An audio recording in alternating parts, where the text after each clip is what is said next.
The studio lights were bright. The cameras were rolling. But nothing could prepare the viewers, or Keir Starmer himself, for what was about to unfold. During a tense live interview on national television, a political bombshell was dropped that left the Labour leader visibly shaken.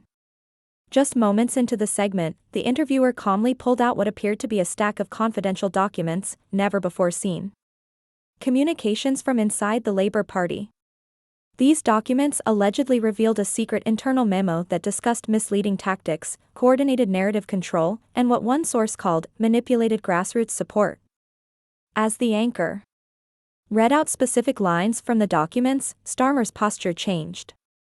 He stopped blinking. His usual calm voice gave way to short, careful answers. When pressed about one particular message that hinted at deliberate silence over a major party donor scandal, he froze for several seconds. Viewers took to social media immediately, commenting on how he seemed caught off guard and visibly sweating under pressure. Hashtags like #StarmerExposed and #ResignNow started trending within minutes. What made the situation worse was that the leak appeared to come from within Labour's own inner circle. A name, redacted but familiar to insiders, was linked to several of the explosive statements. While Starmer tried to downplay the leak as out-of-context snippets, the anchor didn't let go. He continued by showing a short, previously unreleased video clip showing Starmer in a closed-door meeting.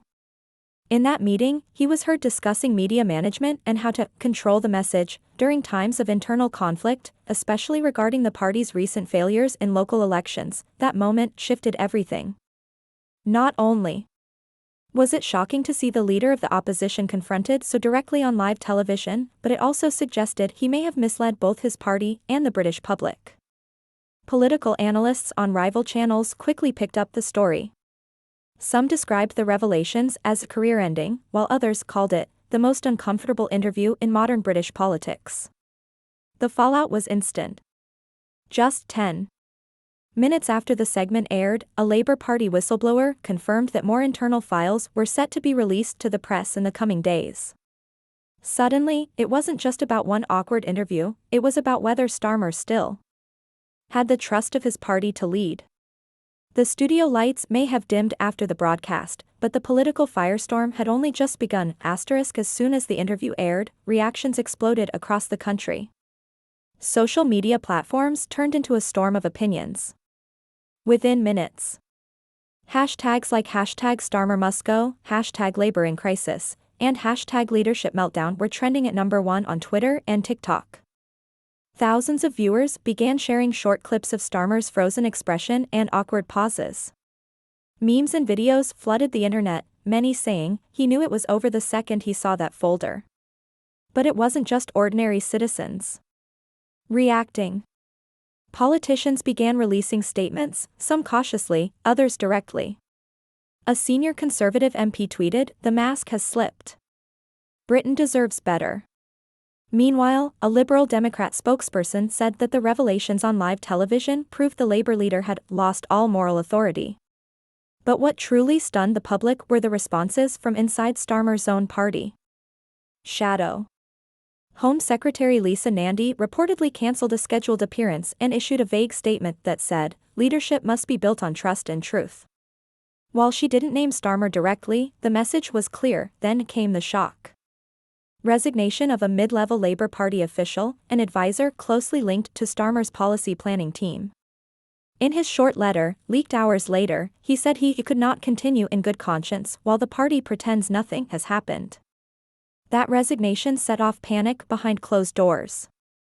Sources within Labour revealed that an emergency meeting had been scheduled by several MPs demanding clarity and accountability. For many of them, it wasn't just about damage control, it was about survival ahead of upcoming elections. On the streets, public opinion was split but passionate. In Manchester, a crowd gathered outside a Labour office, holding signs that read, "We believed in you, Keir, and we deserve honesty." Some still supported him, arguing this could be a political setup or smear campaign. Others, however, were furious. One lifelong Labour supporter told reporters, "I voted for truth, not manipulation. If this is real, he has to go." Political commentators on evening news shows described the moment as a turning point. One BBC analyst said, "It's very rare to see a politician undone not by an opponent, but by live truth." Channel 4's special panel broke down the memo's contents line by line, and many of their legal experts agreed, if verified, some parts could raise ethical or even criminal concerns. Meanwhile, opposition parties were preparing their moves. The Conservative Party saw a chance to regain public trust, and the Lib Dems quietly began floating the idea of a unity coalition if Labour leadership collapsed. But behind all these headlines, one big question loomed: would Labour MPs rally to save Starmer, or were they preparing to replace him? The tension wasn't just on TV or online, it was inside Parliament itself. Several MPs who were previously loyal to Starmer refused to answer reporters' questions as they entered Westminster. One backbencher, under condition of anonymity, said, "The mood is toxic. Everyone's waiting to see if he'll resign before we force a vote." By midnight, journalists reported that Starmer had gone silent. No official response. No video statement. No tweet. The silence said more than words could. The country waited. Reporters camped outside his London home. Social media accounts tracked every vehicle that approached Labour headquarters. For hours, Keir Starmer said nothing. But just before sunrise, a carefully worded statement appeared on his official account. It wasn't a video. It wasn't live. Just a cold, written message. It read, "Tonight's televised segment was misleading and politically motivated. I have always served with integrity, and I reject any claims to the contrary. I will be addressing the nation shortly." But for many, the damage had already been done. People weren't looking for a calm denial, they wanted answers. By the time Starmer finally appeared for a press conference later that morning, the tension in the room was thick. Dozens of journalists gathered in front of the podium. There was no party banner behind him.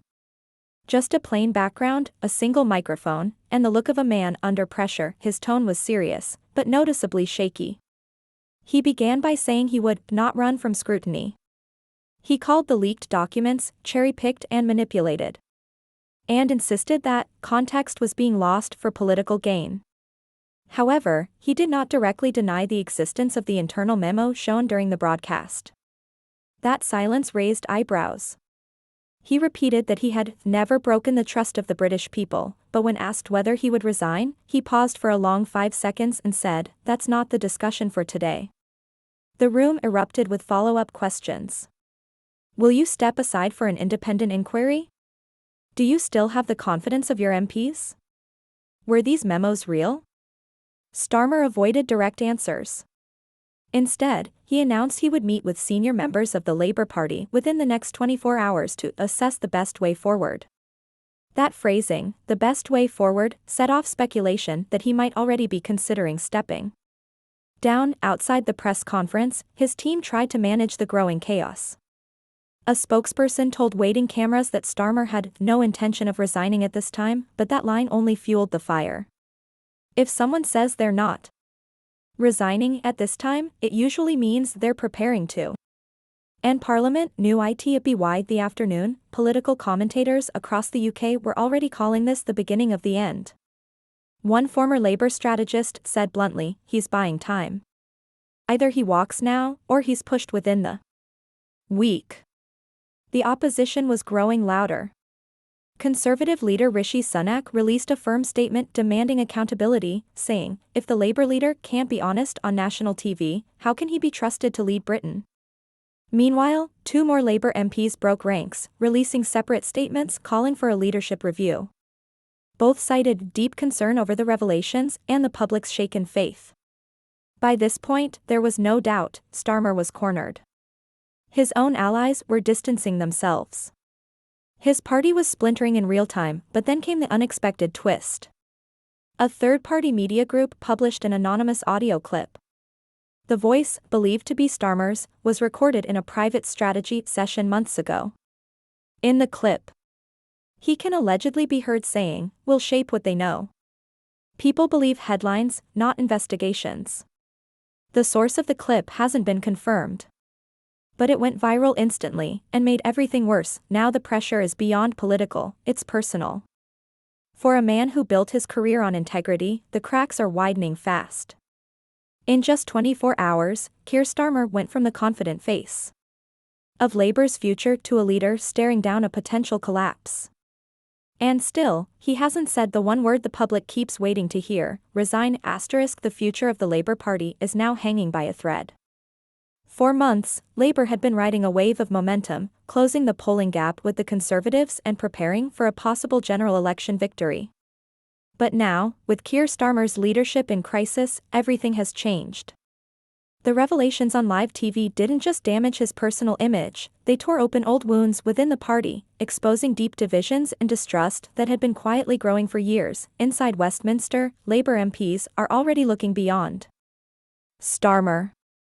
The question is no longer if he will resign, it's when and who will take his place. Some are calling for Deputy Leader Angela Rayner to step up immediately. She has strong support among the party's grassroots and has often positioned herself as a more outspoken and emotionally connected leader. But others worry that she, too, may have been close enough to Starmer's inner circle to get caught in the fallout. Shadow Chancellor Rachel Reeves is also being discussed as a serious contender. Seen as sharp, focused, and policy-driven, Reeves has kept a lower profile in recent months, something that now works in her favor. Senior MPs believe she could offer a clean break and bring back trust among centrist and working-class voters. But her appeal might not resonate with the party's more progressive wing, which could lead to further splits if she is selected without broad support. On the other side, the party's left wing, still bitter over the post-Corbyn years, sees this as a moment of reckoning. Voices like John McDonnell and even supporters of Jeremy Corbyn have resurfaced online, calling for a true Labour vision to return. Hashtags like #TakeBackLabour are gaining traction, pushing for a leadership candidate who reflects the party's original values of social justice, anti-austerity, and working-class advocacy. This signals a growing risk of Labour turning on itself in the coming weeks. Meanwhile, the Conservatives are wasting no time. Sources close to Prime Minister Rishi Sunak have said the Tories are already preparing for snap election scenarios in case Labour collapses into internal conflict. While Sunak's own popularity has been shaky, the chaos in Labour could give the Conservatives an unexpected second wind. The Lib Dems and even the Green Party are also watching closely, ready to grab disillusioned voters if Labour fails to present a clear plan forward. Back in Labour headquarters, the damage control is failing. Multiple regional offices are reporting record levels of cancelled memberships, and party donors are growing silent. Behind closed doors, legal advisors are reviewing the leaked documents and audio clips to determine whether disciplinary action, or worse, may be required. If more evidence surfaces, there's a risk of official investigations, which would put even more pressure on Labour to install a new leader quickly. As for Keir Starmer, sources suggest he's still weighing his options. He's reportedly holding long discussions with his closest allies, some of whom are advising him to step down quickly to preserve what little dignity and party unity remains. Others argue that resigning would confirm guilt, even if he believes he has done nothing wrong. But time is not on his side. Every hour without clarity is costing Labour support, trust, and momentum. Public confidence in the party has clearly been shaken. A Snap overnight poll revealed that more than 62% of voters think Starmer should resign, and only 14% still believe he can lead Labour to a general election win.